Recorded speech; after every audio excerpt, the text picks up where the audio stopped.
episode 123. Hi, Dustin. Hey, Hooper. And hi, everybody. We don't have a prereq this week. We have a real live episode, but not live. An honest-to-goodness episode. Yes. I'm going to make sure to turn you down my ear, too. Last time I forgot to. I could hear you echoing in my audio. Gotcha. That's a good point. Now you're really low. I'm going to be whispering that time.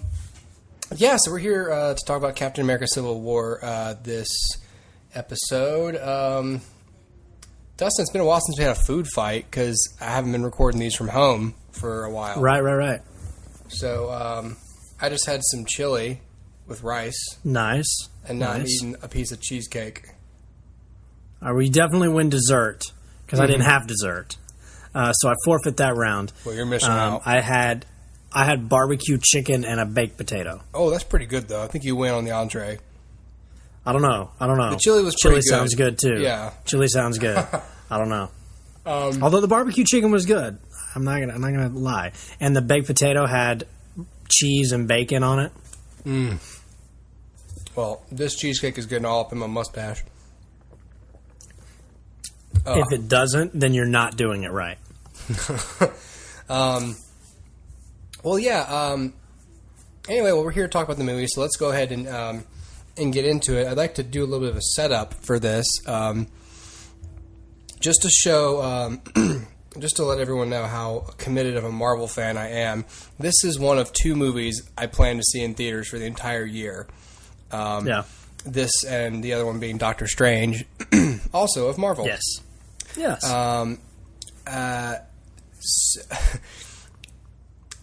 And I was so committed to seeing this movie that the in-joke with my wife was, because I said, look, I made the commitment to go see this film before I really even knew we were having another baby, so I really want to follow through on my commitments. And right. So this film came out on May 6th, and my son was born on May 2nd. Yes. So we got discharged on the Friday, and about an hour and a half later, I left the house to drive to the theater. And before you go crucifying me, her mom was here and her friend was here, and she had some help, but I. And you had her blessing. I did. Although even when you do, you still feel super guilty. Like I know everything's fine, but I feel like I shouldn't be. Yeah. But I also knew that if I didn't see it Friday, I wouldn't see it till it got to the rental circuit. So exactly. So I went to the theater and I had the Fandango tickets, so I went straight in. And it was weird. This was an 8:30 screening, and it was in one of the small theaters at my theater. Really? It wasn't in one of the huge ones. It was. And I was like, this is the prime movie time on the opening day. Like, you're not going to have all the. Right. I guess all the 3D ones got the big theaters, maybe. Yeah. So I don't play that. Was it full? Yeah, it was pretty full. But I got there and I got seats, and then someone asked me to scoot over, so I did, and it was fine. And I finally figured out, this is the first thing I wanted to tell you, I finally figured out how to keep myself from getting pissed off before the movie, because I go to these by myself often. Right. And so I get really annoyed by people chit-chatting before the film. And it's not justified, because I don't like listening to other people's inside jokes and their little groupisms, and I'm sitting there all by my lonesome. Maybe I'm jealous of them. Yeah, you're going stag. I guess.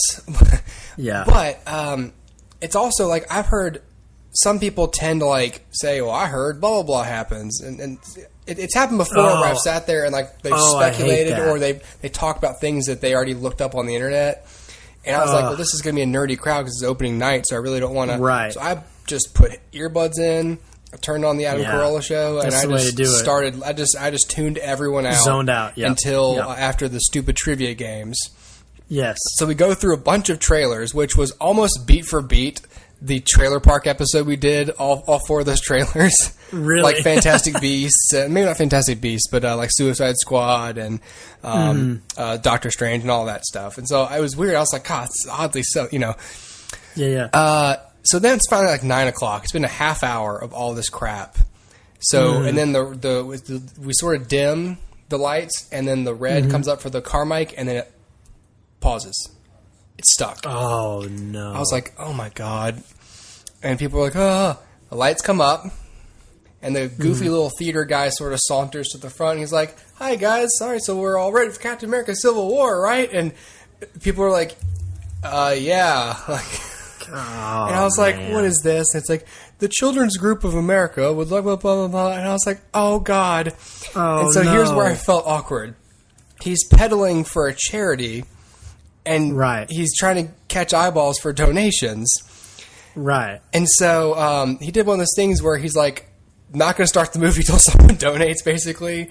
Oh, no. And like, and so people were like kind of giving money. He's like, oh, thanks, guys, or whatever. And I'm sitting there like, okay, I don't have any cash, so, you know, I'm not giving. I sort of can't thought, do anything anyway. Yeah. Here's the thing. I was like, I feel like such an asshole because I wanted him to go away so I could watch my movie. Yeah. But I also was like, man, but these kids need help. Like, what am I supposed to get mad at the kids for like having cancer or living in like, you know, Uganda? Like, what am I supposed to? Right. How am I supposed to feel? And so I felt I was angry at them, and then I was angry at myself for being angry at them, and then I got super depressed. So when the movie started, I felt like shit. Oh no. Yeah, it was. So then the movie started, and you know. Yeah. Anyway, I just thought it was important to have context. Gotcha. I told this story to Hooper earlier. I won't proliferate on it now, but my theater experience was actually really enjoyable. I went to a nice theater. They have like reclining seats and nice leather, comfortable, like lazy boy type seating, and it's reserved seating. So when you buy the ticket, you pick what seat you're sitting in, and you since it's sold out, you're stuck in that seat unless you go up to somebody and be like, hey, can you swap with me? So when I get there, my girlfriend and I sit down, and the people beside us have a baby carrier with them and a tiny little baby in this carrier, and I'm just like, you, of all the seats in this whole theater, I picked the one next to you. Because those were sold before mine were, and I was like, of all of them, I picked the one next to you. This is ridiculous, and I was just livid. And then of like, all the gin joints in all the world, this baby walks into mine. But I was livid, man. And then throughout the movie, though, that baby was the quietest, like most perfect baby, and they eventually like pull him out like halfway through because I thought maybe he was sleeping. Maybe he was. They pull him out, and little dude just watches the movie with his parents, and I'm like, holy cow, this is amazing. And he was having the time of his life, and then he fell asleep during the end credits, and I was like, oh man, you missed all the post credit stuff. You poor little child, you. And that was it. That baby's not going to be in the know. Yeah, that baby's not going to know. He's going to have to like Google what happened after the credits. He's have to go to IO9 and figure out what's up. Right. All right, well, let's get into this movie. Let's do it. I also like to point out that this podcast is brought to you by Abita Antigator. It was given to me by a coworker. This is a giant pint of beer. It's like an oversized bottle. It makes you feel like, you know, in Honey, I Shrunk the Kids or Honey, I Shrunk Everybody, where they shrink him back up, but then his hat doesn't fit. It's like, oh, maybe it's not right. I felt like I was shrunk back kind of off kilter. And it just wasn't quite right, And because this is like I've got like baby hands, but this is a big beer. So I've never had Antigator before. So this, again, I'm recording this in my own home, so I have the luxury of partaking during this podcast, although this has not gone well in the past, so I'm going to take it easy. I just had there you go. dinner. I think I'm all right. Did you ever think about the fact that an evil villain could like arise and decide to make the entire world shrink and we would never know? Jesus, man. Like he could shrink the whole world or grow the whole world and we'd never know. I don't know why he would grow the whole world, because then he would be the small one. So I feel like he would make the world shrink so that he would be a giant. But then probably he would be a giant in a small world and feel self-conscious and would hide away in the mountains somewhere. And we would just never know that this giant who lives among us is the very reason we're so small in the universe. You know that someone could also like freeze the world, basically change up the color spectrum erase all of our minds and make us think that pink is green. And so, like, every 10 years, he just looks around at what the color schemes are wearing. He's like, oh, my God, they have no clue. They have no idea. Their outfits clash now. They have no idea. Yeah, some flamboyant, like, warrior god. Like, oh, no, those pants don't go with those shoes. And do you then ever once think we about sort the of fact figure it that, out, like, they just does it again. Yeah, exactly. It changes up. Like so some fashionista version of the Matrix. Right. Like the Gatrix. TJ Maxx. What is it? Fashionista? Maxinista. Or something like that. I can't remember. Yeah. Do you ever think about the fact that you could see, like the grass is green, right? And you say it's green, and I say it's green. But what if we see different colors, man? Like, what if what you call green, I see as red? Like, we would never know. I know. See, I wear, like... Isn't that crazy? Like, muted, earthy tone colors. And I'm wondering, though, if other people see me wearing, like, bright red all the time, and I just think it's brick red or clay red. Right. You would never know. Or, have you ever thought about what language a deaf person thinks in? Whoa. Like, if they were born deaf, what language do they think in? This is hurting my brain, Dustin.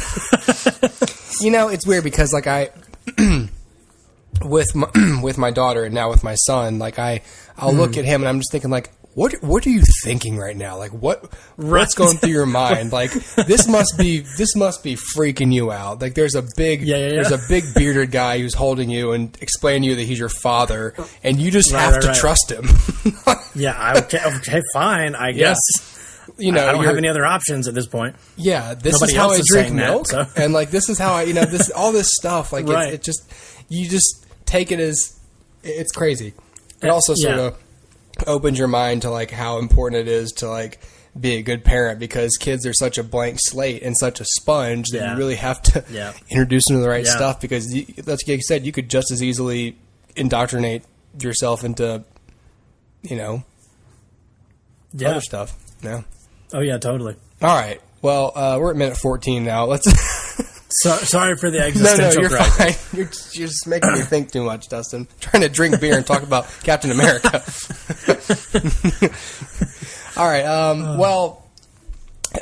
So yeah, this is Captain America: Civil War, known to many as the third and I guess final movie in the Captain America trilogy that they began with the first Avenger. So, because there are no more Captain America films on the slate, and Chris Evans is only contracted to go through Infinity War. So, when this... I don't remember how this thing came about, at what stage it sort of came about. I know that for a while it was, it's Cap 3. Because I remember after the first Avenger... I guess, I wonder why Captain America's movies are so good. And I guess because the source material they always pull from is so good. I mean, the first Avenger, like the origin story of Captain America is really compelling. And so that whole story of how he gets the serum, but because he's so virtuous, that's why he's such a good Captain America. Right. And I remember when, what should we do for the sequel? And then the whole internet was like, do Winter Soldier. And then I read about what that was, and I was like, do the Winter Soldier. And Winter Soldier's like the best received Marvel film of the entire slate. Yeah. So then it was like, well, for the third one, what should they do? And I don't know if they were all clamoring for it, but a lot of people were like, what about Civil War? And then they were like, hey, guess what? Okay. We got Robert Downey Jr. We're doing Civil War. Iron Man's going to be in this movie. Yeah. And then they just kept adding people and adding people and adding people. And after a while, you and I kind of got freaked out. Yeah. Yeah. Because the cast list was big. Is big. It was huge. Yeah. And especially with a couple of late additions, like I think the chief concern being the addition of Spider-Man. It's like, oh, okay. Is this going to, I hope you still have screen time for Captain America. Like, this is his movie. And I must say that the movie, I would call it a near genius level of character and screen time balance. That was everyone's concern with the first Avengers film. That was more concern with Ultron, but it was of large concern here, and it still will be for Infinity War. That's got 60-something characters in it. Yeah, allegedly. God. Yeah, we'll see. I mean, how do you agree that they balanced everybody pretty well? Yes, I do. I think that I think they definitely did balance everybody, and it does still feel like a Captain America movie, which was my chief concern. If you're going to call this the third Captain America movie, it better be from his perspective. It better be his movie, and it is. So, that being my chief concern, I'm pleased with the way it turned out. So, yeah. Yeah, the plot of the movie is so, you want to just go ahead and do spoiler free so we can just speak freely about this? Yeah. Okay. Yeah. So spoiler alert for all the Marvel movies ever and this film as well. But at the end of Age of Ultron, Tony kind of hangs it up and he's like, I want to live a simple life. Hawkeye's got his kids.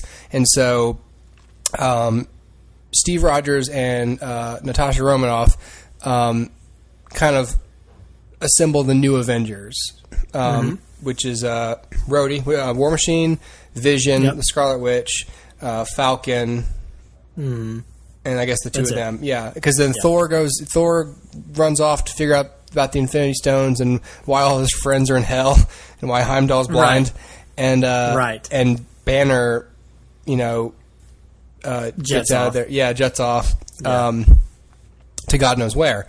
So we've got this whole new crop of Avengers, and so in this movie, those crops of Avengers are doing, little skirmish-like things like they were doing in Ultron. And I believe they start the film. Are they there to get Crossbones? They're tracking Brock Rumlow, aren't they? Yes. Mm-hmm. Right. Okay. Because he's after something, and it turns out to be a biological weapon. Yes. And essentially what happens is I guess we're in spoilers now, so we can talk about it. Scarlet Witch basically screws something up and ends up getting a lot of civilians killed. Yeah. So, based on a lot of public pressure,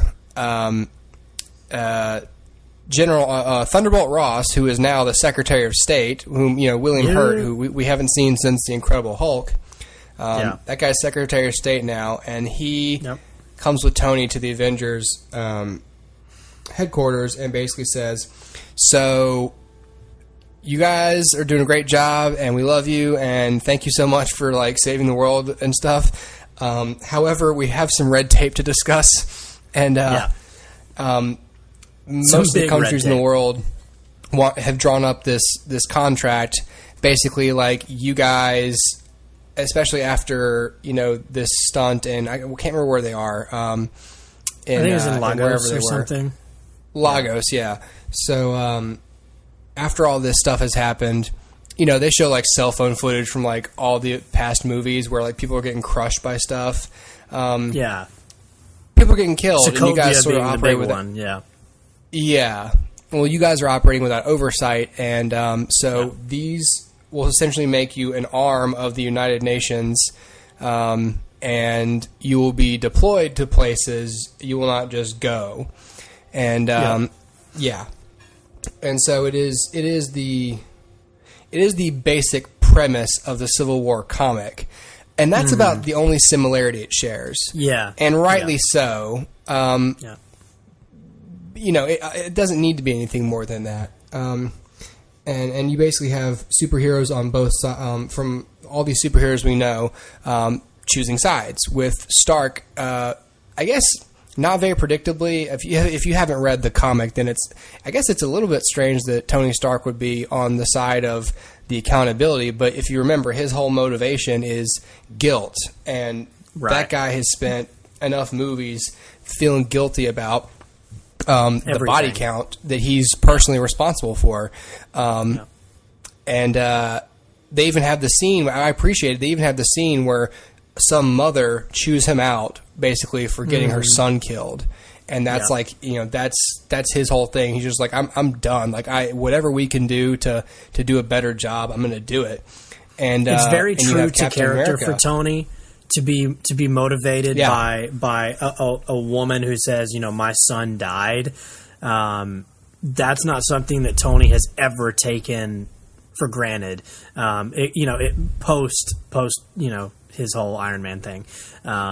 Before that, his billionaire playboy, self wouldn't have cared, but then after his little midlife crisis in the desert there in the first Iron Man, everything he's done has basically been motivated by guilt and pride, and so it's very believable that he would go to the lengths he goes to here. So and then you got Steve Rogers, who says, well, that's great, but I think he says the safest hands are still our own. Like, why are we leaving it up to a bunch of countries and a bureaucracy to decide what the right thing to do is when we know? And it's not perfect, but we can't be waiting around for them to decide, and what happens if we say no to something? What do they do to us if we refuse to go somewhere? What happens, he basically says, what happens if we need to go somewhere and they won't let us? Or what happens if their agenda changes? Shouldn't be. Yeah, exactly. So there's a scene. I mean, they lay out very, very well everyone's believable motivations for why they're picking what side. Obviously, Rhodey is going to go with, he's the military guy. He's going to follow orders. You've got people all over the, and you've got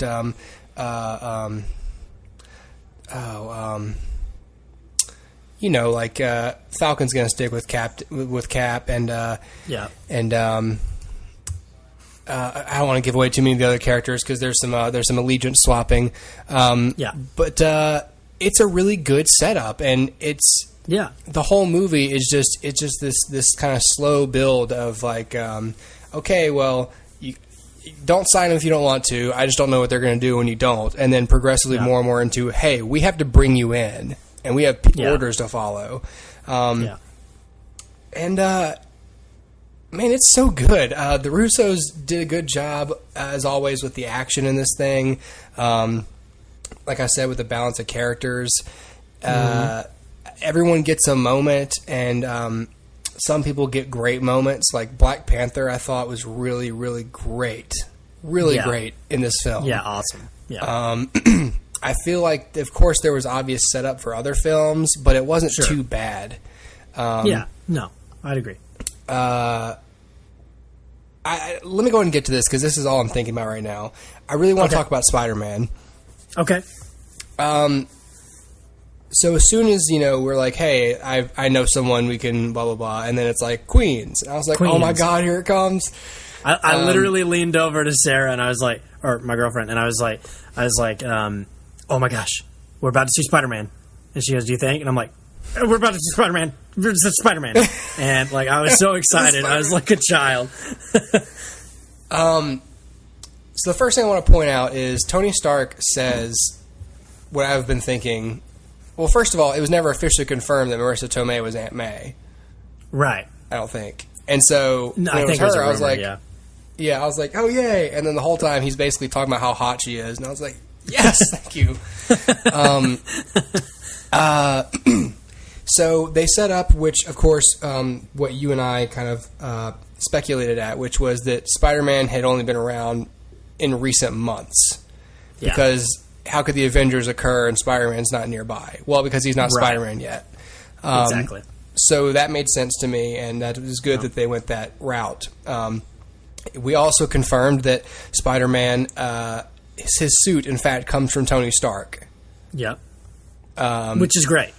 Yes, which is good. And I really enjoyed their actual relationship and chemistry. Yeah. Because it was all about the smart guy trying to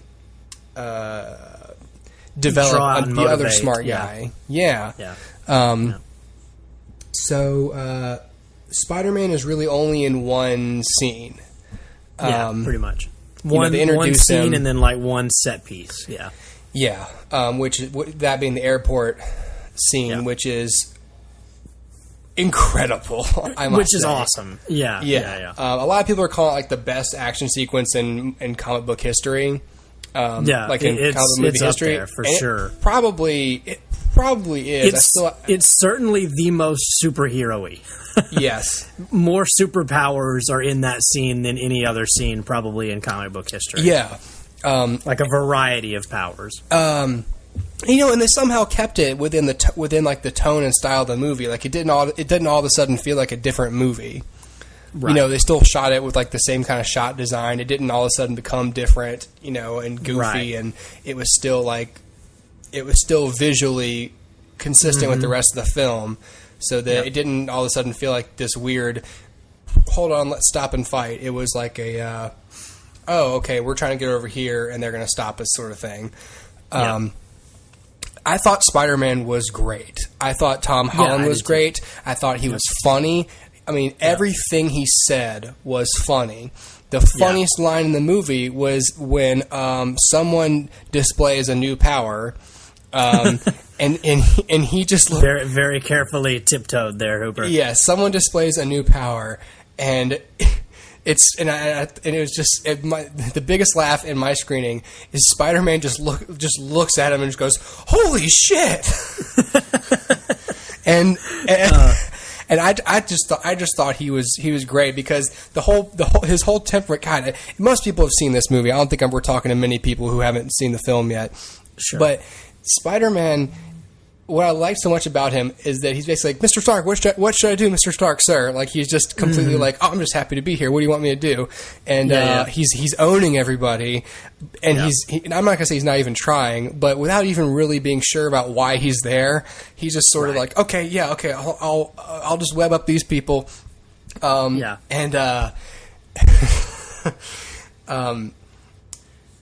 I just like that he was basically in awe of everything. Like, oh, you have a metal arm? Like, this is cool. Yeah, yeah. It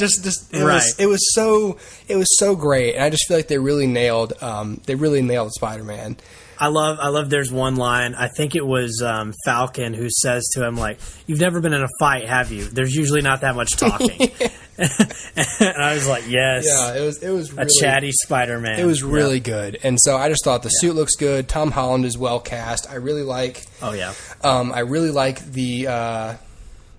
I like the way they've done Peter. I mean, like he's Peter Parker. He feels like Peter Parker. He feels like this humble kid. I mean, he's clearly smart, but he's humbly self-deprecating when he's talking to Tony basically about how smart he is. Tony's like, "Hey, you're really smart." And he's like, "Yeah, well, he's got the right energy." So I'm really excited for Spider-Man: Homecoming. I am too, and I think they really nailed Peter in a lot of different ways, not just in casting, but even in production design.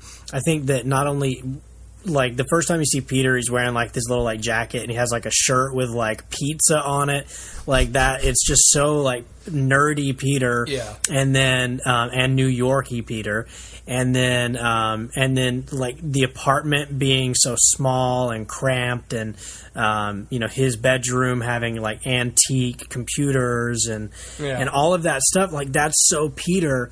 And even him having this janky like costume before Tony soups it up, it's all so believable that a kid on a very limited income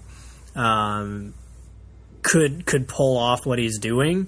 It's so believable and so true to his character, and this nature of Peter where he's always kind of dealt poor hands by the universe, if you will. Mm-hmm.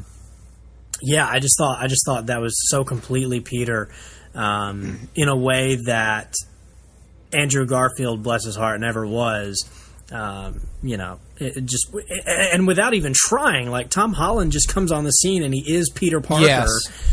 And it never felt like, oh, look at those writers like showing off that they know Peter. Yeah. It was just like, boom, that's Peter Parker. Well, everyone has been saying, like, I think the Russos even said, like, Spider-Man was their favorite comic book character growing up. Like, even I was watching today, Robert Downey Jr. was talking about Spider-Man on Jimmy Kimmel, and both of them said it was, growing up, Spider-Man. It was Spider-Man. Yeah. Like, everyone, even the guy who plays Iron Man, like, even he's like, oh, yeah, Spider-Man is my favorite character. Right. I know that. I remember I was watching a Comedians on Cars Getting Coffee, and it was Patton Oswalt with Jerry Seinfeld. So Jerry asked him eventually, like, who would you, if you had to pick, like, who's your favorite? And Patton, like, he like grimaces and he really thinks hard. And Jerry's like, oh, I can tell I've touched it. Oh, wow, you're getting serious. And he says, I think it would have to be Spider-Man. And Jerry said, like, oh, I can see as a comedian, you really enjoy all that self-doubt, from him. Right. But it's like everyone's favorite character is Spider-Man. Because he's honestly, like, I would say the most relatable superhero ever written. Because everybody's been 17 years old, and everybody remembers that as, like, a weird phase in their life where they don't really have any money that they're making themselves. Usually they're, not really living lavishly at 17.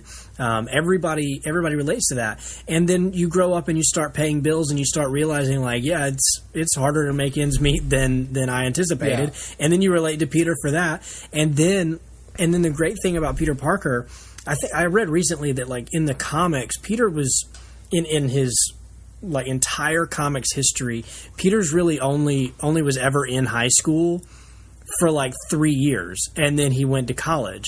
So that's another thing, is that Peter grows up with characters, or I'm sorry, sorry, let me rephrase that. Peter grew up with people, and so as people grew, Peter was there with them. And so I think he's just always been the most relatable hero, in that, Batman and Superman are always 30 and just always have been and always will be. And Iron Man is always, in his, I don't know, I guess 45. I guess it does varies, but about 45-ish. So Peter's just that age that everybody has been, and everybody, struggles with the things Peter struggles with, and I think it makes him. I thought it was good. I thought it was good that obviously a difference from the other two Spider-Man movies, but a completely welcome one. It's probably a little thing, but Peter lives in, like, a gigantic, like the building. He lives in an apartment building, like a condo, like a beach condo sized building full of apartments. And it makes sense because in the Raimi movies, like, they lived in Queens, but they lived in, like, one of those, like, townhome looking houses. Yeah. But that would imply that May Parker has good enough credit to put a down payment on a house and pay a mortgage, right. Whereas or that Ben paid it off before he died or something. Right. Yeah. But to me, it makes perfectly good sense that they would be renters, And again, that's probably a little thing to some people, but that is one way to distinguish it from the other films while still being true to the character and his situation. And it makes so much sense with Aunt May being younger this time around, that she probably would not be in a situation where she's living in a house that's been paid for, and Uncle Ben, whoever they probably eventually cast as Uncle Ben in a flashback or whatever, probably isn't elderly enough to have saved up a whole lot of money. So it all just makes sense. I mean, they might have had Ben. I mean, who knows if they'll have that as part of the origin, like Ben dying about the same time that Peter becomes Spider-Man. Because if that's true, he would have died 6 months prior, and you would feel like she'd be a little more down in the dumps. Right, sure. But, so I bet they'll probably have Ben die, like, a few years prior, maybe. It's been speculated. I know we're talking about Spider-Man so much, but, like, this really is an important subject to me. It's been talked about, like, I mean, it is interesting that we now have a May Parker who is young enough to potentially date Tony Stark. Yeah. Because there was clearly, like, some chemistry there. Right. And so I thought, well, that's interesting because that would be, an interesting direction to go. Sure. I feel like ultimately they won't change too much. And I feel like if in Spider-Man Homecoming we get that scene where May is just still kind of broken up about Ben's death, even if it had just been 6 months ago, it wouldn't necessarily negate the giddiness of seeing the celebrity that is Tony Stark. And so it could very well be that she was having a good day, and that Tony dropped by and gave her nephew a lot of money, to go to school or whatever, and or at least that's what he said he was going to do. I assume he follows through on that. And he just straight up lies to get in her pants. Right, exactly. Let's see you feel guilty about that. But assuming all of that's true, I think her the absence of melancholy in what we saw in Civil War wouldn't be distracting if then in Homecoming there were some moments where she shows that sadness, downside. Yeah. But I was super impressed with Spider-Man, and I noticed about halfway through that airplane, the airport sequence, the fact that it would cut away and you'd see Tony doing something with I don't know. Well, I'm not going to name sides, but anyway, with the other side fighting some dude, and then it would cut back to Peter, and instantly, I would smile instantly. Right. And I was and I noticed it about halfway through. I was like, oh my God, I think I'm smiling every time Peter's on this screen. And then I paid attention to it, and I legit did. And so that's just a testament because I sat through 2.5 hours of Batman and Superman and didn't smile. So in one scene, they were able to make me smile for Peter in a way that Zack Snyder was unable to do. And literally all it takes is just for me to see the person there, anyway. Yeah. There's one more thing that someone pointed out that I wanted to also point out. In that in one of the post-credit scenes, Peter's talking about how he's home now, and he took a couple punches during the fight, and so Aunt May's like, "What happened?" And he basically said "Oh, I got mugged or something or I got in a fight or something. I got jumped by some kid, And she says something to him that I thought nothing of, but people were like, "This is a big deal." Is that she said, "Well, I hope you got a couple good licks in." Mm-hmm.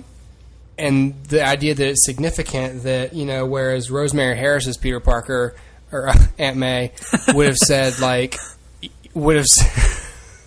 I'm Spider-Man. Any change? Oh, big change.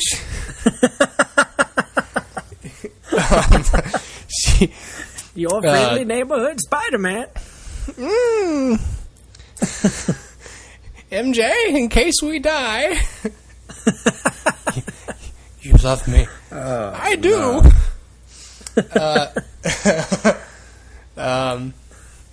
So now dig on this. Oh no, you went there. What was I talking about? So the idea that Rosemary Harris would probably be at the idea that that Peter would be fighting or would be Spider-Man. You got May, who basically encourages Peter to stand up for himself. Yeah. Which isn't wildly different, but it's right. Interesting because it's a better dynamic, I think, to where if she were to find out that he was Spider-Man, she would, the first thing she'd think would probably be like, "Oh, good for you!" Okay, you've got some self-confidence, but who would encourage him, Peter, good, stand up for yourself, don't be a wuss, Right. And again, I just like that. Yeah, I do too, and I that may be an influence of having a younger Aunt May, but I do feel like that's not a huge change for that character, who always wanting the best for Peter would want him to stand up for himself and not be pushed around. So even though Rosemary Harris, it would be hard to hear her say that, I feel like that's not a huge departure. But it's important enough, like you said, to point out, and I didn't think about it. So, I'm glad you pointed that out.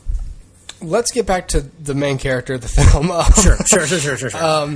So, you said that, and I agree that they did a good job of maintaining the fact that this is Steve Rogers' story. This is a Captain America film, despite all these characters being here. Which the airport scene is the only scene that they're all in. The rest of it is some of them are only in that scene, really, and but some of them are in more of the movie. But the movie really is chiefly between Steve, Bucky, and Tony. Yeah. And then, Falcon and Rhodey and Black Widow. A little bit of Natasha, yeah. Yeah, and then maybe a little bit of Vision and Scarlet Witch. And the rest of the people who are in it are really only in it for a couple scenes. Cameos, basically. Yeah. But yeah, they kept it. Steve Rogers. This is basically all told from his perspective, and anything told not from his perspective is from Tony's perspective. And the reason is because Tony's technically the antagonist; he's the villain. But not maliciously. He is I purely say antagonist because I thought about this like structurally. Like, okay, well, whose movie is this? This is it's a Captain America movie, so it's Steve's. Was it told that way? Yes, it was. So why were there scenes I'm watching that don't involve him? Because they're from the point of view of the antagonist. A la Tony Stark. The rest of it is directly related to him. Even the Spider-Man Tony scene, it's not really a villain scene. There's nothing malicious at all about that scene. No. Period. No. It's not like he's going like, all right, Peter, I want you to kill Steve Rogers. Can you do that for me? Just sneak up behind him, and then when he's not looking, just shoot him in the fucking head. Just elbow him in the back of the head. Yeah, just punch him really hard in the heart and see if it just stops beating. There's nothing malicious about it. It's just a purely. They tried to keep it simple from perspective. There's not some scene where Natasha and there's little scenes. So I thought you and I both felt that this was an important thing, and I also really enjoyed that. I like it when the movies when the plot is not complicated. The movie is this all happens because of Bucky. That is why this is happening. All the events. Steve would still be opposed to it, but this is mostly because someone does something. Someone makes it look like the Winter Soldier did it. Steve knows that Bucky didn't do it, and he's basically trying to save his friend. And doing so puts him in the wrong. Continually gets him perceived the wrong way by the wrong people. Which makes him more and more of a quote-unquote fugitive that would have to be pursued by Stark and the other people and Team Iron Man. What did you think of the villain? We need to talk about villains because this is a Marvel movie. I read somewhere that there were 3 villains, technically, but I guess sort of. But there's really one, evil villain. So you're right. I mean, Tony takes the role of the antagonist, but not the villain. The villain, we're in spoiler territory. So the villain is Zemo. Played by, is it Daniel Bruhl, I think. Daniel Bruhl, so he does a great job. I mean, so I'm kind of beating a dead horse again, but I feel like his motivations are thin.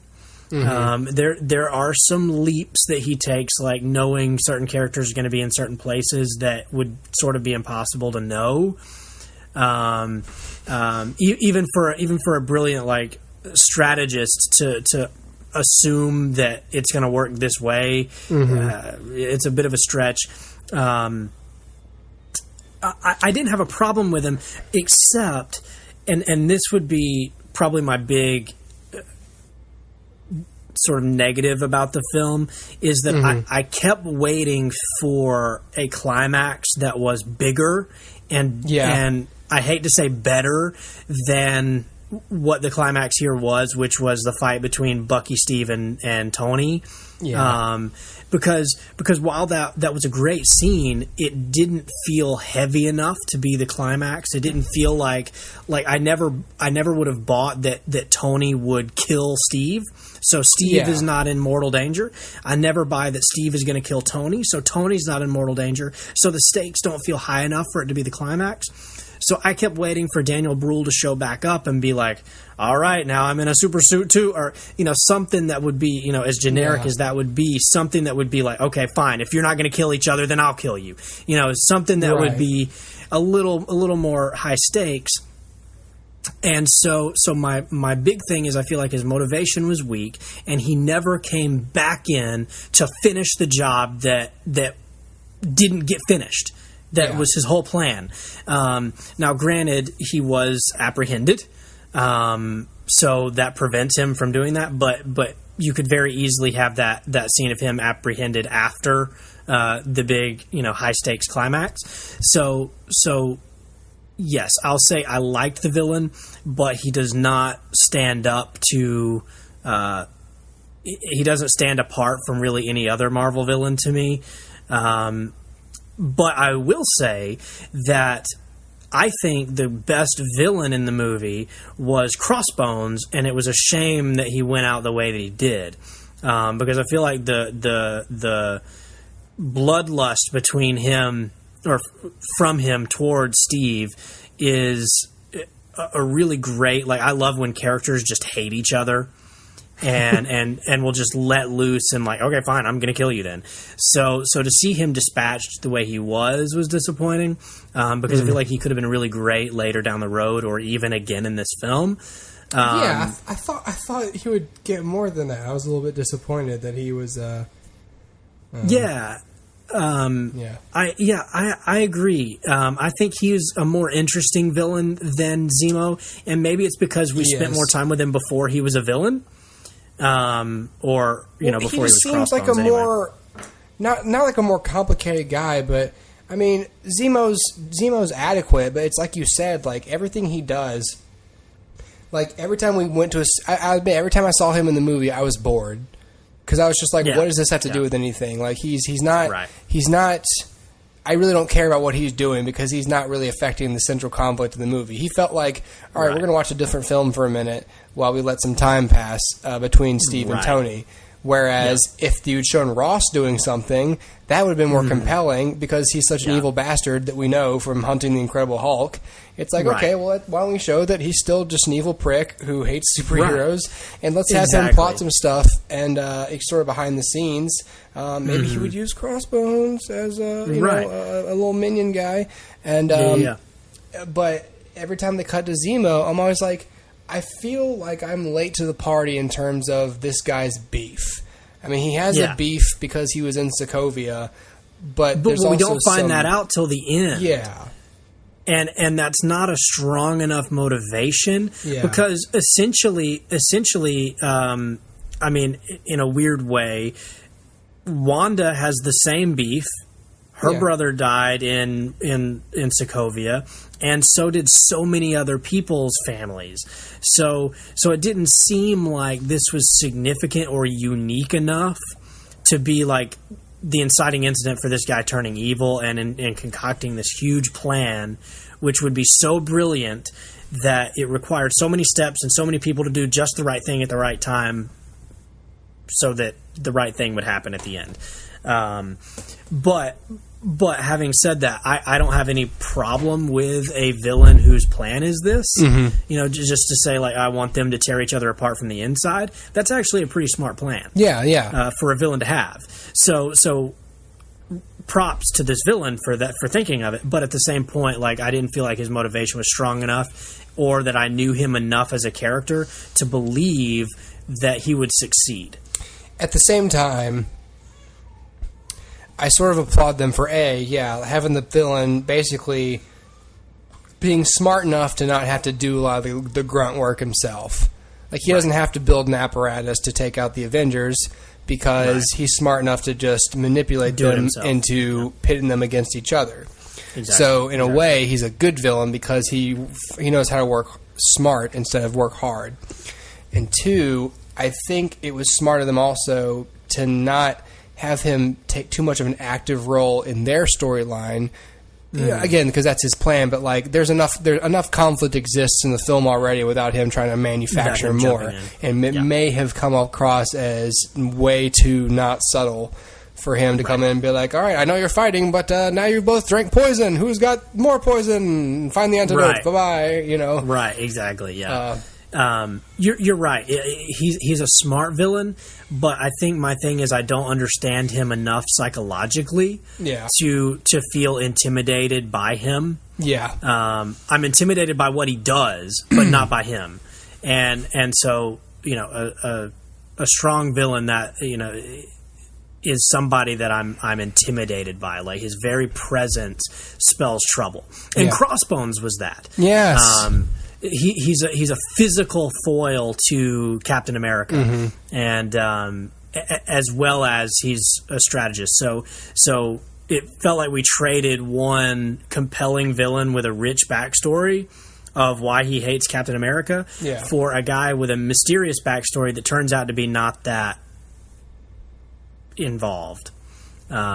So I gotta knock him down again. The villain I didn't care for, but like you said, Tony acts as the antagonist. So it's a strange thing, because we do know Tony enough to know that when he's acting, you know, quote unquote villainous, that it is intimidating, but it's never scary, because I never feel like he's, while I believe he could have killed Bucky, he's never going to kill the hero of the story. So how is that? Yeah. You know what I mean? That was my beef. Was that I didn't feel like the climax was enough. So yeah. What's crazy about, like, because I can't remember, but I believe in like the comic books, I think shortly after Civil War, I believe like Mysterio or somebody like basically makes it, like, erases it all and makes it so that it never happened and creates like an alternate universe. I can't remember. I might be talking on my ass, so I'll edit it in if I'm completely wrong about that. But I believe, like, I think like the writers knew, like, once they did all this, it was tough to sort of go back. And so that is an inherent problem with doing this on the big screen. It's like, you know, you can't have Tony kill Bucky, because if he kills Bucky, him and Steve can never bridge that gap. You're never going to get over the "you killed my best friend" thing. Even though we find out what Bucky did to Tony's people. Which was really cool, by the way. Which we knew. By the way, I guess we can go ahead and say it. I mean, Bucky killed Tony's parents. They say they mentioned that in The Winter Soldier. I mean, their death was not an accident. It was the Winter Soldier. It was being used because Howard Stark either knew too much, or he was doing too much with S.H.I.E.L.D., that they took him and his wife out. Wait, did we learn that in Winter Soldier? Yeah, during what's his face's Zola's little monologue about while he's a computer, and he's like, we've used him throughout the ages, Captain, and he's like, oh, and if people step out of line too much, and he's like, accidents will happen, and there's the newspaper headline of like Howard Stark fatal car accident or something.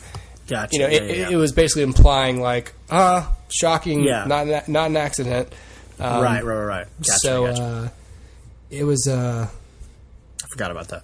It was real stirring, by the way, when they show like just how he did it. Yeah, man. So it makes sense that Tony would be very upset about that. Sure. Well, I've got a question for you, Hoop. Oh. Moving forward, after Civil War, how do you feel about the state of the Avengers? How do you feel about the state of the MCU now that even though sort of at the end Steve sort of extends an olive branch in a way and is willing to forgive and forget? How do you feel about that dynamic now? This is going to be an elephant in the room. How do you feel going forward? When I think about the ending, it's one of those movies where I couldn't really feel like I could pick it apart that much. Mm-hmm. So that told me, okay, I'm fine with everything. But I also think, like, you know, the ending, as you said, like the climax is not really a climax. I mean, sure. it's small, and, you know, an intimate climax can be better because there's an emotional climax. Yeah. But not really, because there's not, the stakes don't feel dire. Right. Except for Bucky. Sure, yeah. But, you know, there was some stuff. I mean, who knows what could happen? I mean, like, there's some stuff that could happen. But, so the movie ends, and there's not closure that you feel. There's the olive branch, but, you know, Tony could very well in the next movie send him a letter back and just go, hey, dude, and just draw, like, a big middle finger. Right. You know, or he could send him the actual glove from the suit to flip him off and then fly back to Malibu or wherever he lives. Yeah. So there's not closure, which that's fine. They like to leave these open-ended. I understand that, but I left it with like, okay, that was entertaining, but like I have a little bit of a problem with the ending, and I don't quite know how to articulate it better. As far as the Avengers going forward. So the next movie is Doctor Strange, and then after that, next year, Spider-Man? Yes. Okay, and then after that, it's like Guardians 2? Yeah, Guardians 2, Ragnarok, and, yeah. We won't see pretty much all the characters from this film for another 2 years. Yeah. So they have lots of time to decide where we're going to pick up with these characters. And we're going to spend the next 2 years introducing new characters, and sort of building on the more mystical side of the Avengers saga. Right. So, that's a whatever to me, but I also feel like, I don't know. I kind of would like some updates before then. I mean, it's fine that we'll figure out what's going on with the Infinity Stones, because that is the plot of these. Yeah. The Infinity War. It is more important, really, in terms of, because I said this with Ultron. Thor finally got something important to do, because for like 3 movies he was just kind of there. You know, because the main.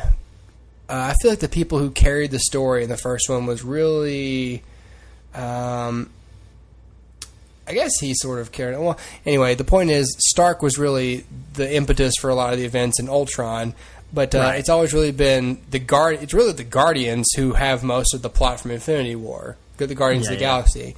And then in Ultron, it gets passed to Thor, because he knows what's going on. So now, really, you follow him to figure out what's going to happen next as it relates to future films. So everything that happens in between, it's almost like one big story structure, right? You've got every scene needs to serve either plot or character. So every one of these movies needs to serve plot or character. This movie was character. It's a character, yeah. This is all about relationships. Yeah. Ragnarok is plot. Yeah. So, character's fine, but character by itself it's just character, but nothing else has been moved forward. So I think I'm interested to see where they pick up all their relationships. I have to admit, my gut feeling is that I'm not excited to spend the first 40 minutes of the next film building bridges back to each other and patching up and healing old wounds. I really would rather just see them always be friends and just get on with the movie, rather than have the whole thing where let's go to everyone's house and apologize thing. Right. You know, I mean, the movie ends and half the characters are in some weird middle of the ocean prison that reminds me a lot of the sea base from Deep Blue Sea. Yeah.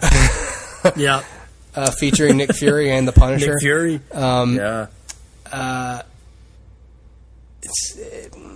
So you're going to have to address that, and you're going to have to waste time dealing with that. So on the one hand, I feel like, I guess my answer is I'm not sure. I don't know how you feel about it. I'm on the same kind of boat, because I would much prefer to have a solid piece of closure with this film, so that going into the next, I have an idea like where we're going to pick up or what we're going to go from here, because there are still some hanging chads here that I think are necessary before. Like, you can't just jump 2 years in the future when Infinity Wars show up. Like, we need that in between time.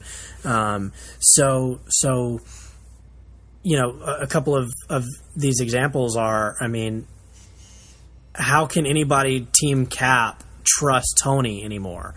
How can anybody who's Team Tony trust Cap anymore?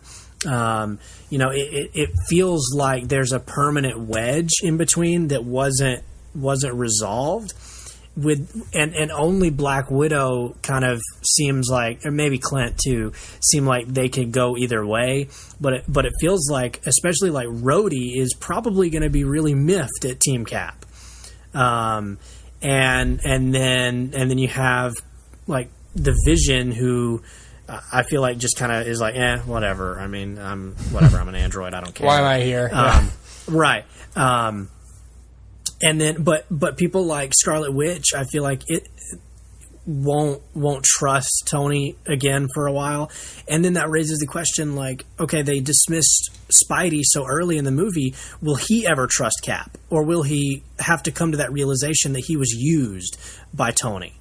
And if he comes to that realization, then we're going to be picking up a story thread that maybe should have been handled here in this movie rather than in Homecoming or in, you know, Infinity War, to have him say like, well, you manipulated me and clearly Captain America is not as bad a guy as you said he was, you know, or whatever. You know, there's got to be reconciliation between all of these parts, and I don't know when we're going to get that between now and Infinity War. And that worries me, that it wasn't done here. So anyway, I am cautiously optimistic because I believe they can do it, but I believe that it should have been done here. But I have no doubt that Feige and the writers will come up with something. It's just I feel like it probably should have been handled here. And that's really my only thing, is I just feel like it wasn't closed. Yeah, these are still standalone films, and they ought to feel complete on their own. I mean, sure. That's why Winter Soldier was so good, because there was an open-ended, like, when do we start? But the story within the film was very much concluded, and we didn't have to pick up that story when Ultron started. We didn't have to waste 40 minutes of the movie. I say waste, but you know what I mean. We didn't have to spend 40 minutes of the movie recapping why, you know, the end of S.H.I.E.L.D. is a thing. It just was done. Good movies, to me. Tarantino's movies all do this, by the way. I don't know why I'm bringing him up. I saw The Hateful Eight recently. Maybe that's why. When every scene that happens, I have no idea how it's going to end or what it's going to do to the characters. That's a good film. You shouldn't have a movie where you have the scene where I go, okay, well, I know what's generally happens in this scene. This is the This is the confrontation scene, or this is the come to Jesus scene, or this is the I'm sorry scene. I don't want to watch a scene where I'm pretty sure I know how it's going to end.